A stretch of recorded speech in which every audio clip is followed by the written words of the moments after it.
President Trump is speaking out on the murder of a Ukrainian refugee in Charlotte, North Carolina. It was a man out on cashless bail, and he is seen stabbing her in the neck. Here's what the president said. There are evil people, and we have to confront that.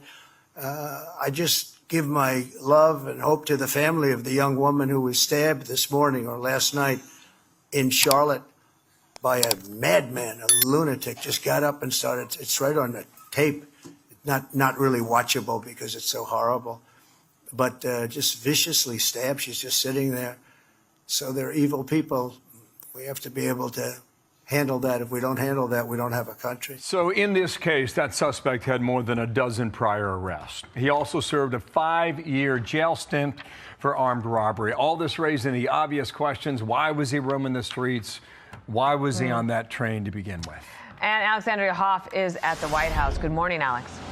Well, good morning to you. You know, the immediate answer to that question is because the judge allowed him to write a written promise that he would show up for his next court date. Of course, that did not happen. But there is still a larger question of why in all of this, because in the last decade, DeCarlos Brown Jr. had clearly spiraled into psychiatric and criminal chaos. Even his own mother told local outlets that she felt he should have never been out in the streets. But after he was released from involuntary commitment, she had no obvious secondary system that would have prevented him from boarding that Charlotte light rail on August 22nd, where he then brutally and randomly took the life of 23-year-old Irina Zaruska. She was dressed in her work uniform, as you can see. She had arrived in the U.S. from Ukraine 3 years ago for a safer life. Here's more from President Trump yesterday.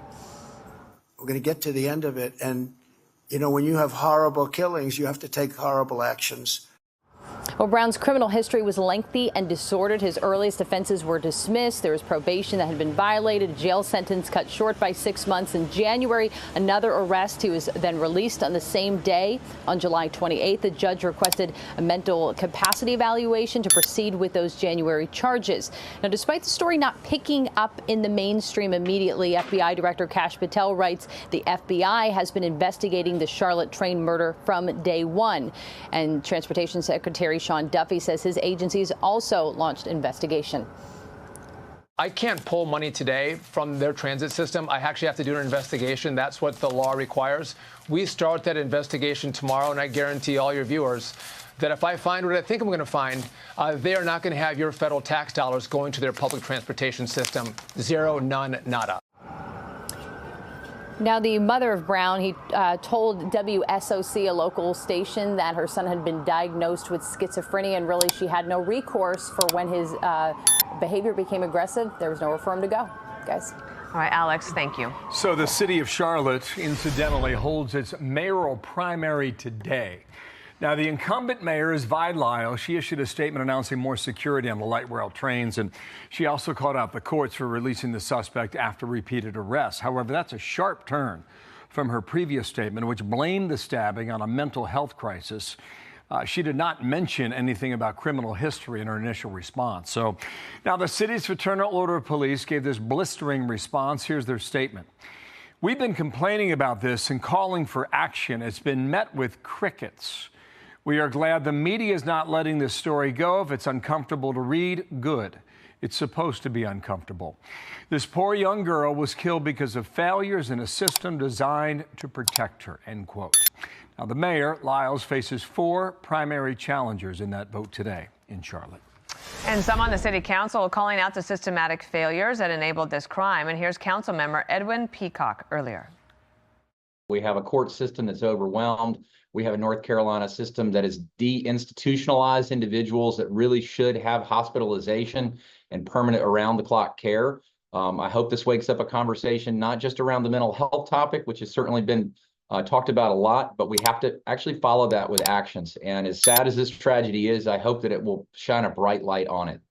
And the city council released a statement saying, quote, we spent several hours discussing the security measures that have been taken to enhance transit and community safety, not only in response to this horrific tragedy, but also over the past year. Safety has been a key focus area of the council and will continue to be. So I want to bring in Andy McCarthy and get the legal analysis on this. Andy, good morning to you. I want to mention a statement from a Republican Congressman Fine. He says, I'm going to introduce legislation to hold judges accountable when violent repeat offenders they release commit new crimes.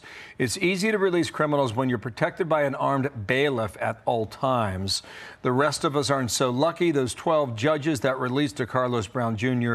should have their day in court, too. He said 12 plus there. Is this a state case or a federal case? It's a state case, Bill, which is why I think you heard the Transportation Secretary, Sean Casey, talk about pulling money. If they actually had a statute, I appreciate what Kash Patel said about how the Bureau's been investigating from the start. It's a good thing for the Bureau to do, to lend its investigative resources to state investigations. But if they had a good federal crime here, like a murder that happened on a transit system that was in interstate commerce, as opposed to this one, which is wholly in North Carolina, they'd obviously bring the federal charge. I want to just show you DeCarlos Brown's record under North Carolina Attorney General Stein. 2021, he was on parole. 2022, was arrested, assault on a female, and injury to property. 2024, arrested twice for misusing 911. And there's just I think the graphic of all of his mugshots is very powerful. There was also this passed in North Carolina, a task force for racial equity in criminal justice. This is on a statewide level to address racial inequities, propose reforms, increase accountability in police and in courts. And they had these 4 working groups. This was launched after George Floyd and Breonna Taylor's deaths amid national protests. And one of the things I think is interesting about this is that the mom also blamed the system for not keeping her son in jail. And there's no recourse for her. Yeah, Dana, this is a problem 50 years in the making. But, 2 things you can say about it. First is progressives have made it very difficult, and this is a problem across the country, to maintain people who have obvious mental problems and who are a threat to society in custody. But, the second thing I point out, I'm always constrained to do this, unfortunately, is that these politicians didn't spontaneously appear. They were elected by, the people who live in the cities that are plagued by the dysfunction that we see on the streets, which is tragic and crazy to me, but it's a fact. These policies are put in by people who are elected by the people in these cities. Well, that's in Charlotte. We're going to talk about Chicago in a moment because the Trump administration is going to make a move there starting real soon, hours really. But in California, the Supreme Court gave the green light for the Trump administration to continue removing criminal illegals from Los Angeles. You wrote on this just yesterday. Here's your headline: an immigration raids case. Supreme strike a blow for common sense. The way I read it, it's a temporary victory. Why is it common sense, Andy? Well, it's common sense, Bill. I was a federal prosecutor for a long time. I did mafia cases and, jihadist terrorism cases. If I had arrested in those cases a bunch of guys who looked like me and were named McCarthy, people would sense that there was something not quite right about that. And, that's because it's common sense that in some instances you're allowed to take ethnic and language proficiency and other type of those characteristics into account. Nobody gets arrested, prosecuted, or moved against in the system solely on the basis of immutable characteristics. They have to be coupled with articulable facts that a person has actually committed a crime, or it's reasonable to suspect that.